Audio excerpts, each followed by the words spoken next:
On tonight's show, we receive an anonymous email from an unknown NASA source detailing documents that proves the moon landings were a cover-up for what truly happened to NASA's first moon exploration. The source also describes an extraterrestrial race that were accidentally created by a failed coronavirus experiment by the Chinese government.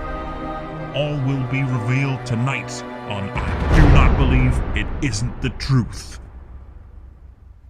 Before we started the interview, codenamed Mr. Obvious, whose identity he wished remained hidden, had a statement for us.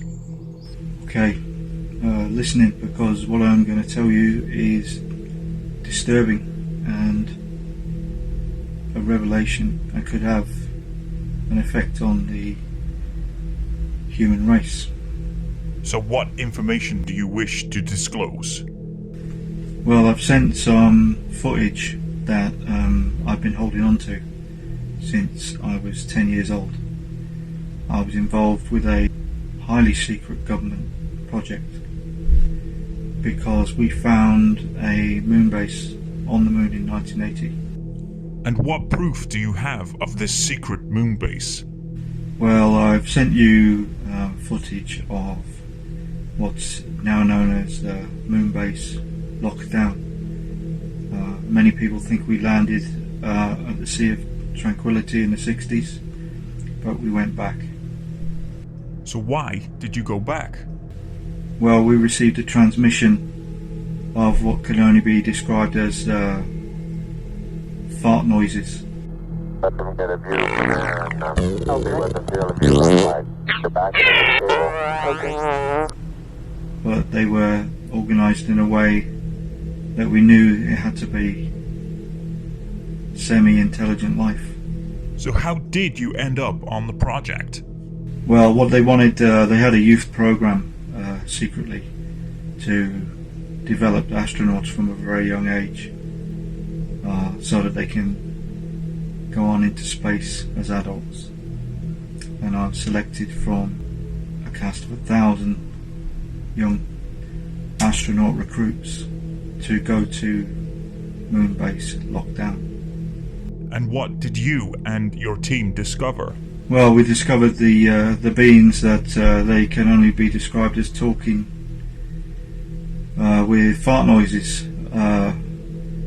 They basically sound like a human being would fart. How did you learn to communicate with them? Well, over many years we developed a translator, and if you see the footage you can see that I'm using that translator.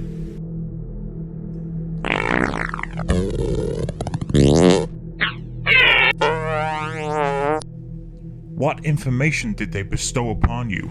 Well, what they're saying is that the Chinese had actually been there before anybody else 1,000 years ago. It came to a big shock to everybody. How did these extraterrestrials evolve on the moon?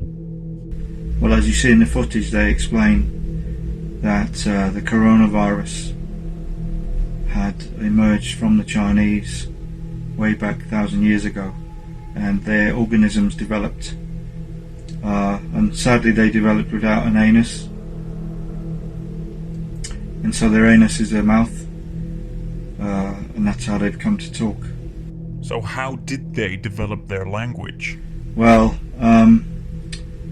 they basically told us that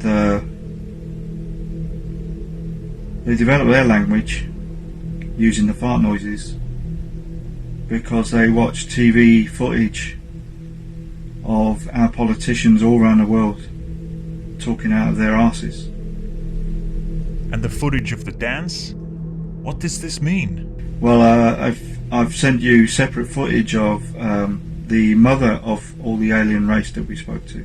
You can tell she's the mother of the race because she's got the luminous, what we call dreadlocks.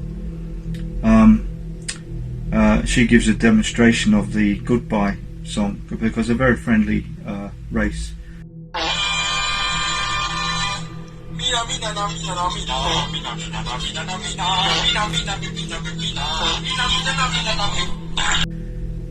And it's Mexican because a lot of the footage they watched was Mexican, and they developed food to help their language.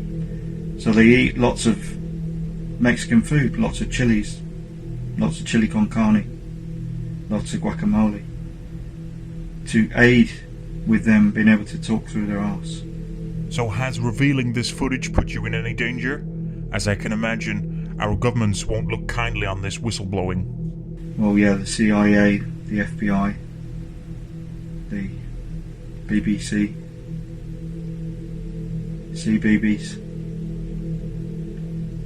the Ministry of Defence and the Department of Defence would probably kill me if they knew I'd released this footage. Anyway, that's all I can talk about for now.